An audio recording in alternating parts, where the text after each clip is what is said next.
So I'm so excited. I insisted on moderating this panel because I actually think that men are absolutely critical to advancing this cause, and I feel so privileged to know Tom and Courtney.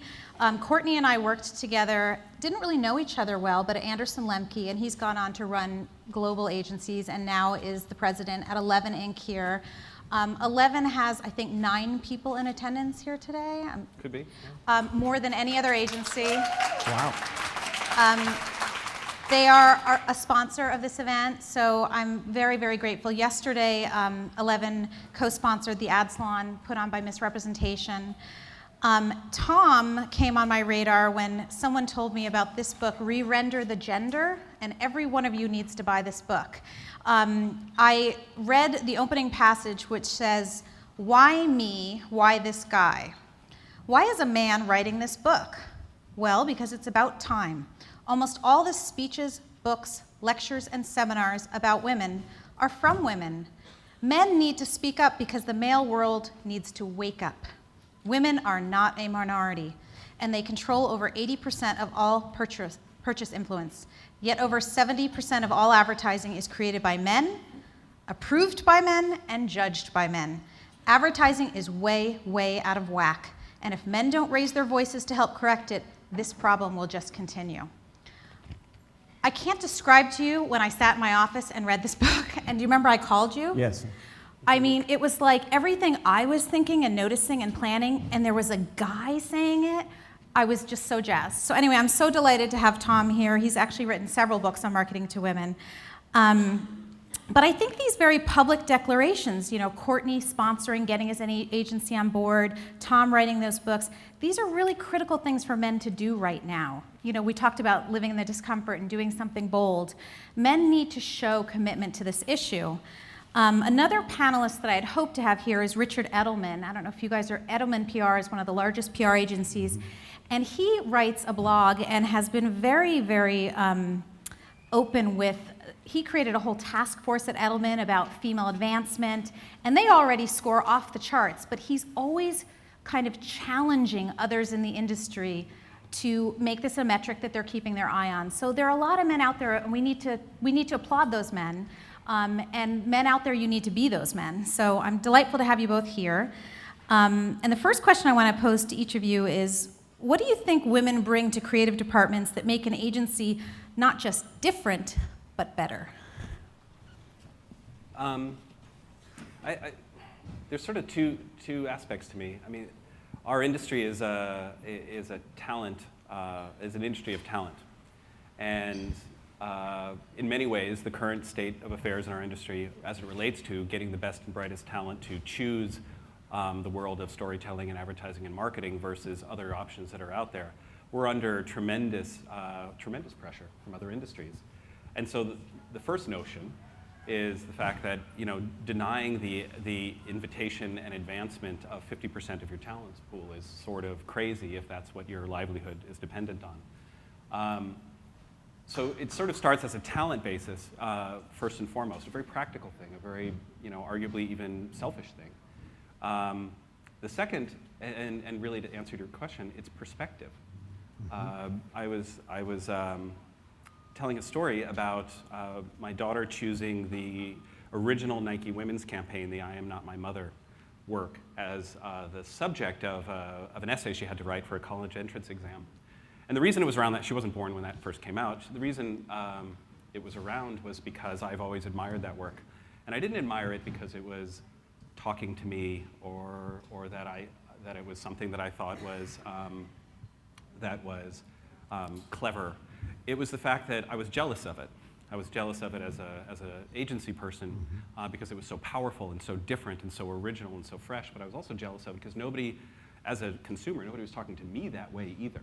What was fascinating to me was the fact that I realized I could never have done that work. As jealous as I was, and as much as I wished that this was something in my personal portfolio, I didn't have the perspective to be able to speak that way. And I think that's the core difference, is that it isn't necessarily about gender-specific expertise as an absolute. It's the idea that as individuals, as talent, we have perspectives. Right. And I also, if I can, I also told a quick story yesterday that it cuts both. There's things that happen in both directions. There was a very surprising piece of work that was done at an agency I worked at by a young single male, 22-year-old writer who wrote this unbelievably insightful thought about motherhood. And again, you can't always assume that that gender is an invitation or a barrier to perspective. But the key difference is the fact that you're missing half of the world's view. Right, right. What about you, Tom? Quick story. About 10 years ago, we decided we wanted to win some new business, so we created 2 new business teams. One new business team was 6 men. The other new business team was 4 women and 2 men. I was one of the men in that team. And we were kicking butt. We were kicking butt. And we realized the difference there was when you have all men, they come up with great ideas sitting around a table. Hey, we could do this. Or what if we did that? How about this? How about that? And they get up and they go away.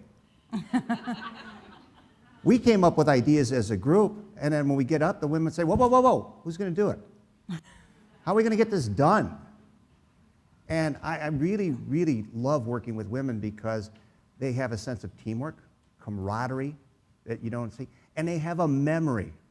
If you have a female boss, and you say, I want a raise. She says, 6 months from now, I'll get your raise. Right now, we're not ready. You have a male, I want a raise. 6 months. 6 months to the day. If you're working for a woman, there's a balloon and flower on your desk with a little note that says, congratulations, you got a raise. You're working for a man, there's nothing there. And you knock on the door and say, what about it? What about what? What about that raise? Oh, that. Yeah, we need to work on that. And the other thing, the difference between why I like working with women and what they can bring, this is what it looks like when a woman tries to advertise to women. They just naturally get it. It's like yoga. I've been in a lot of yoga classes, and I think I know what I'm doing, and it kind of looks like this. Next. Try as we might, and try as we do, it's not as natural. And yet guys are trying to say, I get it, I know it. And that's a lot of problems with male creative directors. They have a hard time admitting they don't know something. And when it comes to marketing to women, you look at it and you say, the Greenfield Online study said 90% of women surveyed don't feel marketers understand them. Okay, we've been driving the car for all these years, and we've been driving in circles, and we've been driving backwards. I think the answer is we stop the car, we turn it off, and we hand you the keys. It's time you were driving a car. I'm glad, Courtney, you referenced that a young guy surprised you with a beautiful piece of copy around motherhood.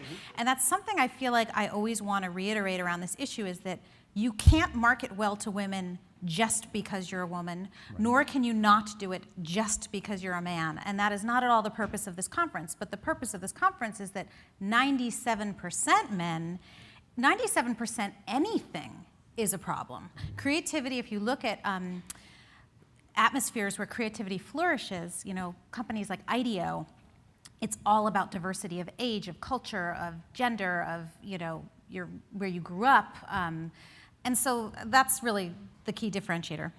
So every time this issue comes up, and I knew it when we launched the 3% conference, I knew it on LinkedIn it happened, there's always a voice of dissent that bubbles up. And I know even before I look at it that it's going to be a guy who's in his 20s, who's educated, and who's white. And Jen Posner, you were the one that said it's easy to believe the world is a meritocracy when you won the genetic lottery. But these guys that seem kind of threatened that we're trying to take something away from them, and I would love for each of you to address, what do you say to guys who don't get it? The first thing is just not an understanding, but an acceptance that we have created an industry inside our agencies that is fear and competition based. And so there is an inherent belief that the first move to engage with somebody who is potentially a peer or a superior, or actually even a subordinate, is to somehow deposition them, somehow to frame or box them up so that you understand where you are in reference to them. And so in many ways, I feel like the people who automatically assume that you can recategorize people the attention is drawn to them rather than to the person that they're recategorizing. And so it's a reminder to people about what is it that we actually measure and value in our industry. And what we measure and value, which again has its own issues, is success. The ability to, if our job is to create disproportionately positive effect for our clients, if our job is to attract a disproportionately effective piece of attention from our marketplace, if that is what we seek, then our job as executive managers is to identify groups of people who can best do that. And I think my response to men who automatically want to take other people out of the game before the game begins is, actually, that's not my job. My job is to make sure that I have the most amount of choice in order to best deploy talent, to get the effect that I promised somebody that I would get them, that they will then pay me for. And it's a really important thing, I think, to actually, back to the notion of modeling it and then speaking out about it, is to be as clear as possible that the competition inside our agency is not a competition between people, it's a competition for effect. And what we are interested in is any and all who can help create that effect. And so our intent is for our work experience to be collaborative, meritocracy or vetting, rather than a competitive meritocracy. And I so agree. And I also think that when you have better representation of the marketplace at your agency, everybody prospers. It's like that one guy that's griping, guess what? Your agency's probably going to grow and you'll benefit. It's not, that scarcity model where your job gets taken away. The other thing that I think we forget is the fact that we're all moody creatures. There are times when you've got a hot pair of hands and you're really plugged in and you're coming up with lots of stuff. And there will be times, probably like the day after, where you got nothing. Yeah. And so the idea that there is a predetermined choice that you can make that will pay out over time it's just not the human condition, male or female. And so, again, to your point, diversity of talent is a diversity of perspective. And as an executive manager, I actually have to kind of play a numbers game. I've got to, recognizing that some people are going to be on, some people are going to be off, I have to have enough people who are on at any given day to do what I'm supposed to be doing. And Tom, I'll bet that guys who don't get it hate you. Well, what I would say to this person is, young man, there was a time I was you. And I know firsthand, it's fun.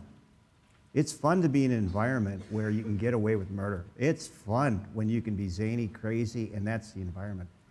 It's fun climbing up on stage with a beer, as I did when we won the Obie for Qingdao Beer for Best Outdoor Advertising, and chugged the beer in the stage in New York and wished Gumbay, which is bottoms up in Chinese, and down the beer, and the crowd went wild. And it was all guys. It's fun to be irresponsible. It's fun to be hated by your peers. It's fun to know you're doing the kind of work that gets you in CA and other places. But the new fun should be selling something to the people that matter. And I had an epiphany years ago that led me to this when I realized, and once you look in the mirror and once you realize I was wrong, there's no going back. You can't all of a sudden start saying, okay, I'm going to enter at Cannes again. Okay, I'm going to do this. Because you look at the work and you look at the motivation of what was motivating you to do it, and it's all about you. It's all about, I'm going to be famous. I'm going to win awards. I'm going to do this. And it's wrong. We're not in the business, for us, we're in the business to sell things. And I would tell this person, you've got to look at why you're getting a paycheck. They're not really paying you to be famous. They're paying you to help their clients. And I think that's lost on too many creative people. Yep.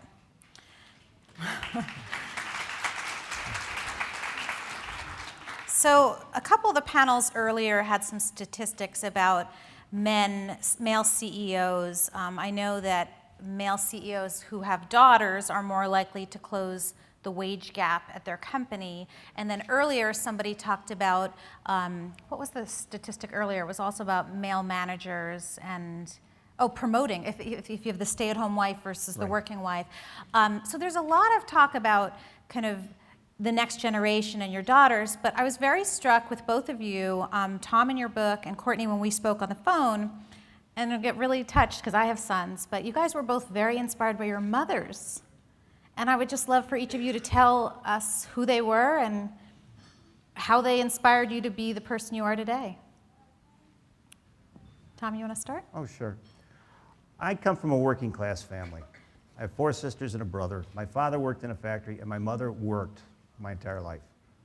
And she worked in an office, and she worked in the building, as a building supervisor. And I would come home at night, and we'd sit in the kitchen, and I'd hear stories. And they were just horrible. She wasn't just complaining, she was trying to explain what her day was like. But the number of times she got passed over by men for promotion, the number of times that she was the butt of a joke, this made an impression on me that just said, I couldn't shake it. Women should not be treated this way.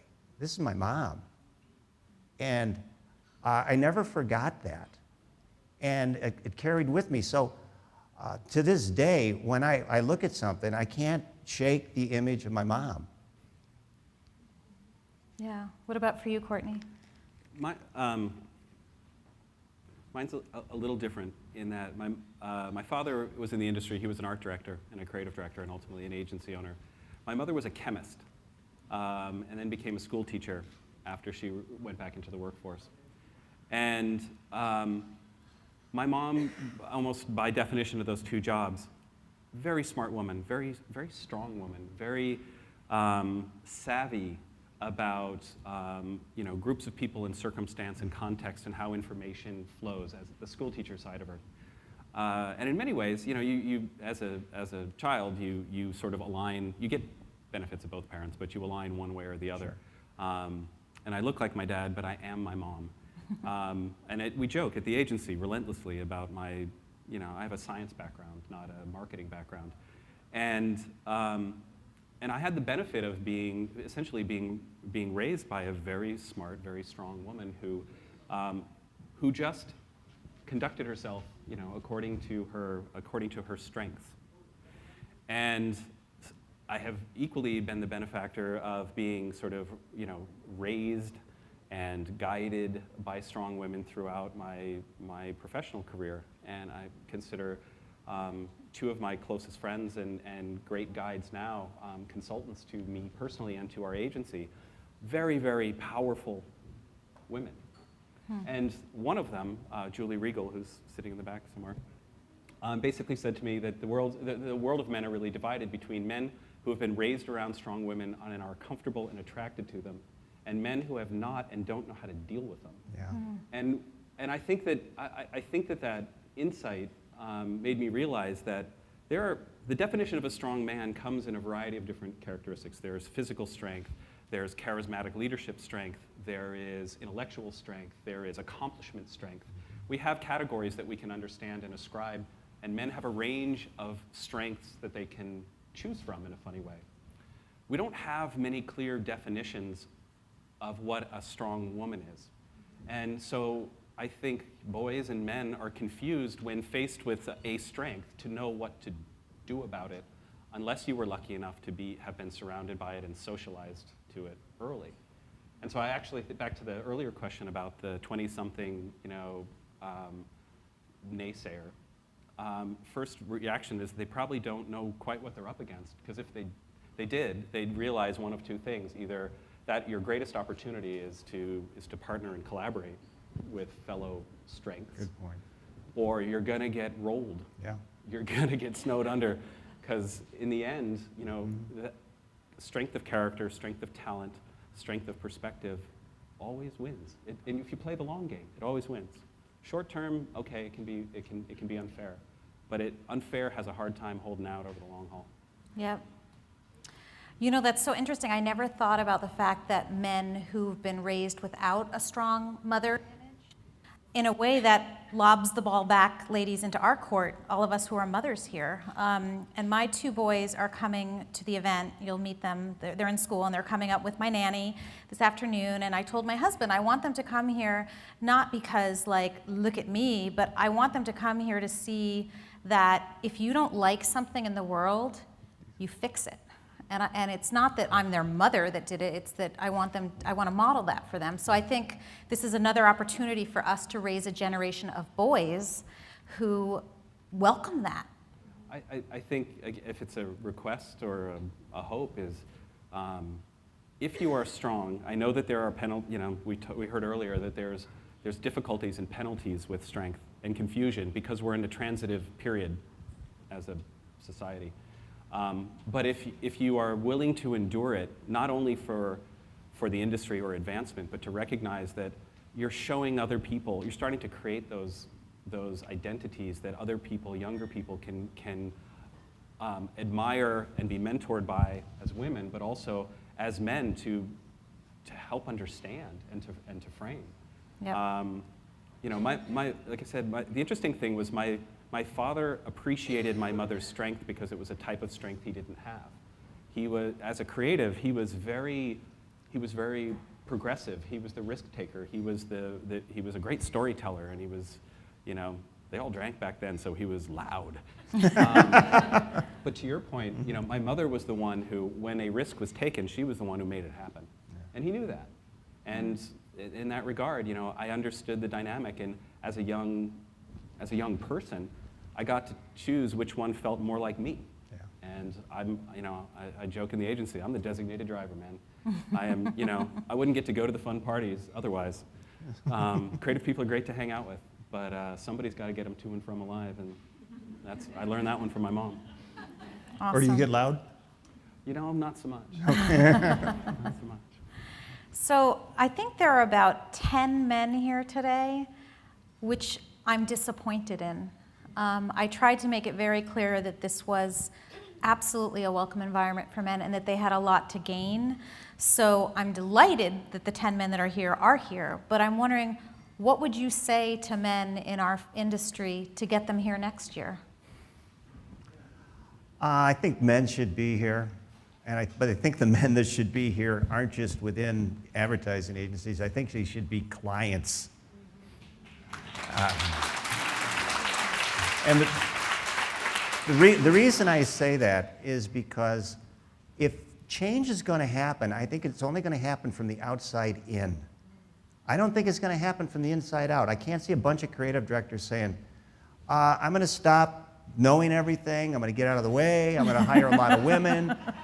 But if clients said, I've had it, my planner gets it, my account people get it, my PR people get it, my internet people, IT, everybody, but the creative department, I have no women working on my business. I have no female insight, and they're buying all the products.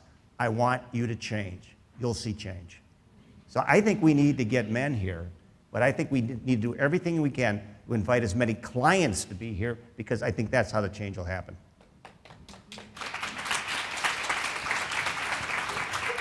What do you think?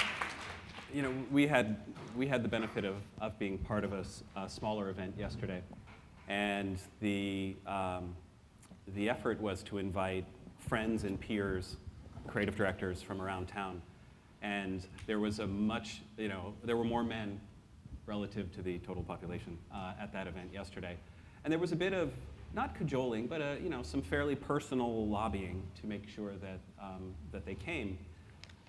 And I think the barrier for it was fear. Mm-hmm. It's fear of the issue, what is causing the issue. Am I causing the issue? I don't mean to be a bad person. Am I a bad person? Did I do something bad? I'm really sorry. I don't know what was the bad thing I did. I was just trying to do my job.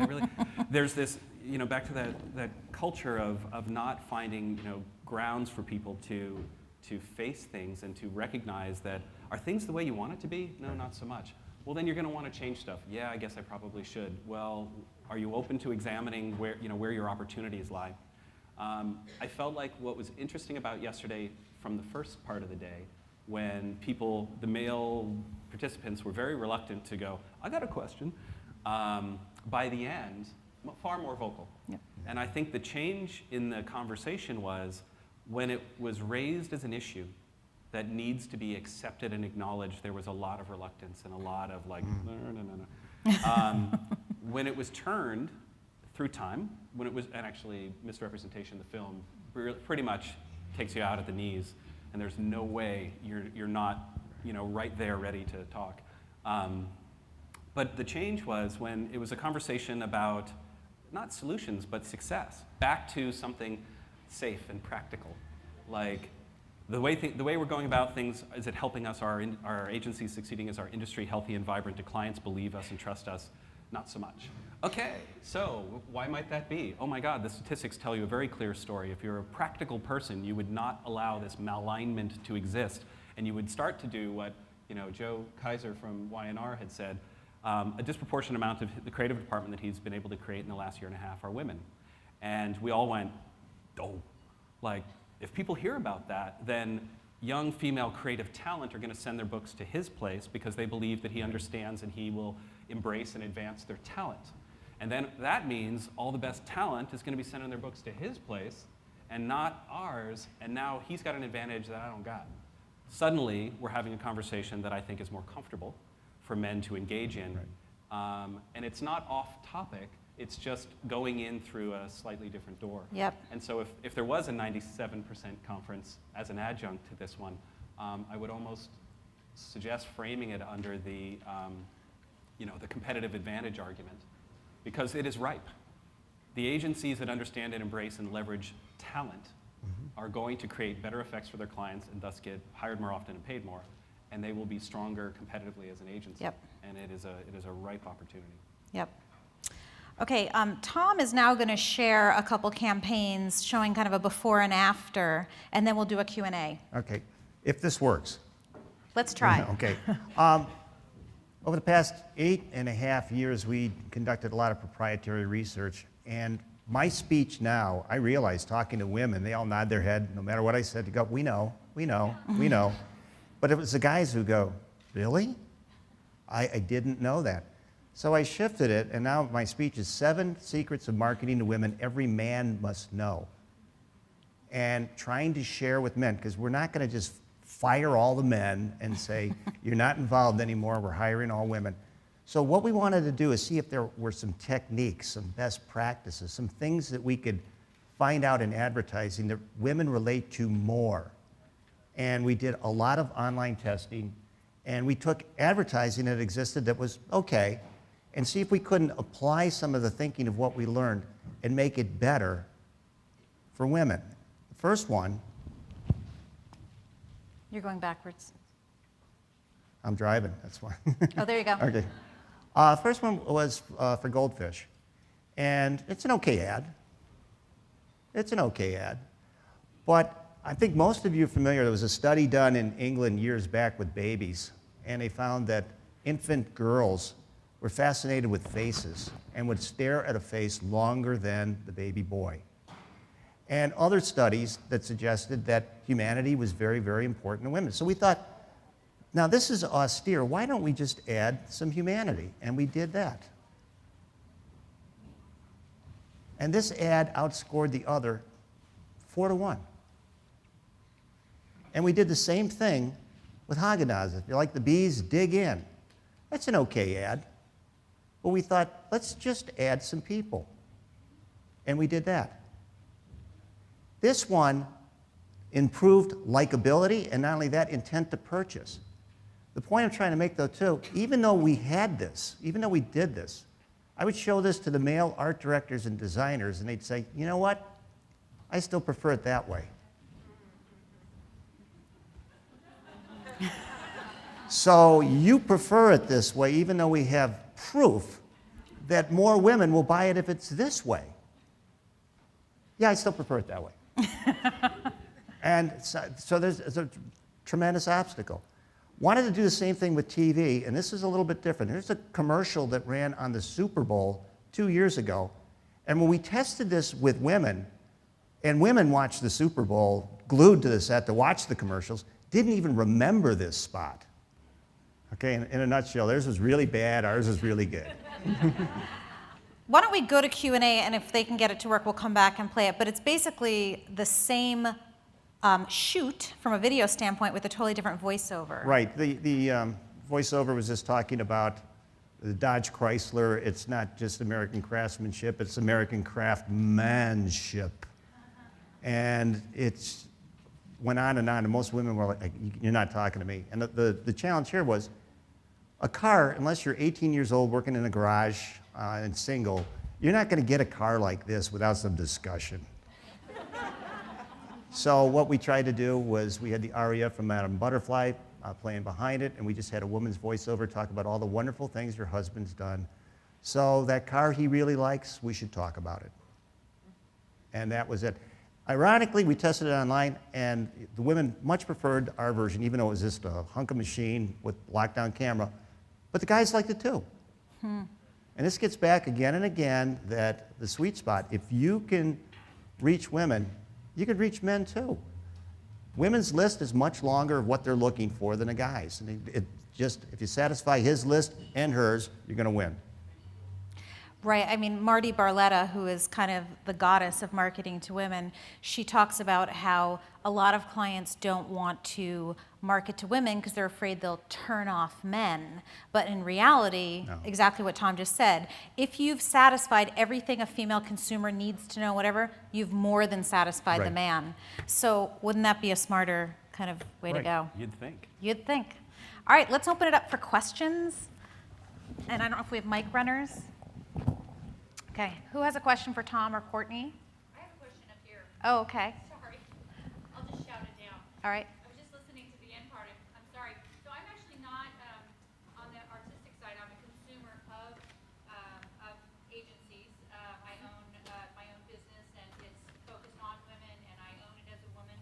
And so I wonder why, if we all agree that 80% of the consuming is done by women, why is there so much consideration given to whether men like it or not? If we know that women, that 80% of the consuming decisions are made by women. And so I just wonder why that continues to be such a big part of the conversation. I think it's because men are in charge. And for them to, they don't want to admit, one, they don't understand something, or two, that they've been wrong for so long. And I think that comes with it. There was a book written 3 years ago by two social psychologists called Mistakes Were Made, but Not by Me. And it does a brilliant job of explaining rationalization and self-justification of how we operate. You can't talk me out of my religion. You can't talk me out of my politics. Even with facts or figures, I'll find a way to justify it. So to come to a CMO and say, you've spent how many millions of dollars in the past 5 years that have been wasted? Here's a better way to go. That's a tough sell. That's a tough sell. It's easier to keep going along with what's broken and ignore it than it is to just suddenly go, you need enlightened people. You have to have enlightened CMOs. You have to have enlightened owners. And I think the best happens when there's an entrepreneur and somebody who's a bit of a maverick willing to say, let's go this way. Or you're fifth in a category, you're up against great odds, and you say, we're going to roll the dice, we're going to try it. But by and large, it's not happening. It hasn't happened over the past how many years? Courtney, you agree with that? I do. I don't know if confession is the best thing. I've said it to a group of us at lunch that just being invited to sit on the panel titled what this panel is, I kind of wanted to just keep my mouth shut because I figured anything I did would probably somehow make it, like wrong. As much as I would like to think that I'm cleverer than lots of people in my position, the fact is I still make decisions that result in 11 looking more like other agencies than I mean it to. And so, and I don't, so in that regard, I almost don't, to that point, I'm not sure that I have a good answer or a pure answer, other than there are ways where you can sit and have this kind of conversation, and then you move yourself into a client circumstance or let's build a team around this pitch, and you find yourself, maybe by invisible rules, by muscle memory, by fear of variation, and thus potential failure, that you default back into very easy spaces. And part of my realization in the conversation that Kat and I had about a year ago at a cocktail party was, for as thoughtful as I like to think I am, our agency isn't as different as it should be. And I'm not taking advantage of these things. They're these obvious statistics and facts. And so I'd love to say we're awesome, but we're not. I mean, so You're more awesome than You're most. awesome. Come on. Yes, question in front. Let us get you a mic. Do we have a mic? I can talk loud. Courtney, No. you made a very good point about men are afraid to be wrong. And I see that as prevalent not just in your organizations, but it's prolific throughout the entire executive and management level of many people that I work with. So my question to you, Courtney, is what can we as women do to encourage men to be comfortable admitting they're wrong? Wow. Or they've made a mistake? No pressure, Courtney. No. The good news is this will fix that whole divorce rate thing too. And cancer. And cancer. At the risk of sounding, not glib but naive, what I benefit from, and in many ways why, for our imperfections, why we're here, why we have 9 people here, there are very smart, very strong women at our company who insist. They insist that their point be heard. They insist that it be considered. They insist that unless there's a stronger counterpoint made back, that it's acted upon. There isn't, compared to lots of places I've been, there isn't deferral where hierarchy is the ultimate answer. That there's an element of, if ideas are being generated and they're being shared, if you're going to, a decision has to be made, and if I'm in a senior position and I make a decision, there's the second insistence is not just to be heard. The second insistence is to go, okay, you've made a different decision. I want to understand why. Make your argument back to me because I have the right to understand the argument for future reference, for enlightenment, or to at least acknowledge that you have no basis for that and you're just pulling it out of your ass. So I would basically say there's an element of, in all the best possible ways and manners, insist on being heard, and insist on the respect of a counter argument back when the decision's overruled. Are there ways we can insist without being a bitch? No, you have to be a bitch, remember? Yeah, amongst 2 bad choices, Yes. that's the better choice. Yes. Yeah. I accept that. That's where, again, the potential for naivete. I mean, I would say there are men who can handle it and there are men who can't. Oh, yeah. It was the people who were able to talk to yesterday at the salon they're good souls. They're none of them mean to do the wrong thing. And when brought to their attention, they're fairly good about going, that does sound better, let's go do that. I totally acknowledge that there are men in senior positions who that would never happen. And I don't know how to solve those. I mean, I don't know whether you just wait them out or medicate them, but I've worked for them too. They're irrational to everybody, not just to women, probably just meaner to women. Interesting. We're gonna, the video is ready, so we're gonna watch it and then we'll get back to more of your questions. So we're first gonna see the original ad that Tom described and then the, okay. Roll it. Look at that belt line, that stance, that grill. It's not just American craftsmanship. It's an American craftsmanship. It's a 5.7 liter, 368 horsepower, 25 miles per gallon Hemi V8 get me out of here manship. Wow. This is triage. Believe me, this is not a great spot. It's All right, here's the after.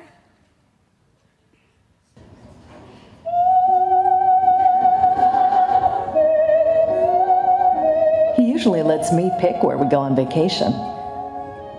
Most of the time, I select the movies we see at home. so often after a good discussion, he'll see things my way. So that car he really wants, we should talk about it.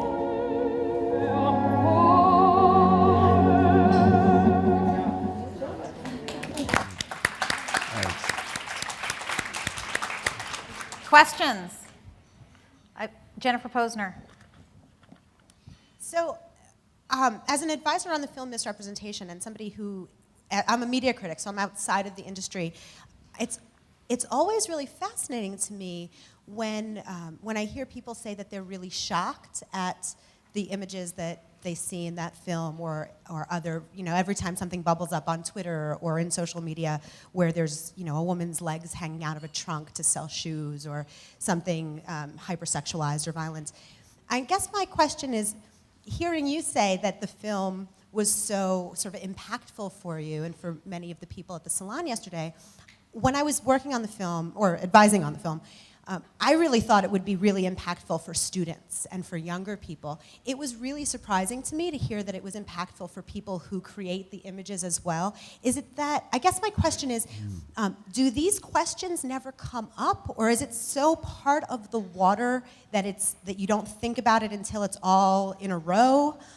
And how can we have those conversations in the industry more often in a way that fosters change? If I could try that one. There was also a line in the film that, and it's a quote, and I'm going to try to look it up because I won't remember it, but it's a really powerful one. Some amount of the damage is done by those who create, who choose to create that. You could argue an equal amount of damage is done by those who don't create it but don't say anything about it. I'm sitting, the first time I watched the film, I literally did the guilt checklist. I went back in my head through my entire career going, did I? And maybe some borderline, a lot of no, not so much. I mean, there was a creative director who was at the salon yesterday who's a good friend and former business partner, and he just loved good stories and complicated people. And so the work he did for us was always rich. I think that a lot of it is the blinders of, it's not what I'm making, so I didn't know I was responsible for it. And I think part of it is the acceptance that we are responsible for it, whether we're making that work or not. Because equally, we can be decisively not making that work. And there was a comment made yesterday about, which again, talk about professional differentiation. Agencies are a lot alike. If you have to watch us pitch, it's horrifying because we all sound really similar. The idea of putting some of your values and principles forward into your about us, into your presentation, your capabilities presentations to understand the principles and policies that we will follow. So a client can go, wow, next, or they can go, oh, hang on a second, in a world of equals, that's interesting to me. Or potentially an argument can be made that I believe that they can give me a differentiated effect because they seem to get something that the other ones don't seem to get. But yeah, and I'm sure part of it, just accepting it because the statistics say so, is denial. Is oh God, I didn't, yeah, I did. It's only when you show it all to me and wrap around the impact and influence. Statistic of being a parent and its impact. When your child's in pain, you hurt. And when that statistic about the body image conflict and the identity conflict and how early it seeds is devastating. And even if you didn't make an ad that had a leg coming out of a trunk, if you didn't do something about it, my 18-year-old daughter has probably spent better than 10 years of her life wrestling with that. And that's my job too. Yeah. I have two jobs. We're out of time. Thank you guys. You're awesome. We need more men like this.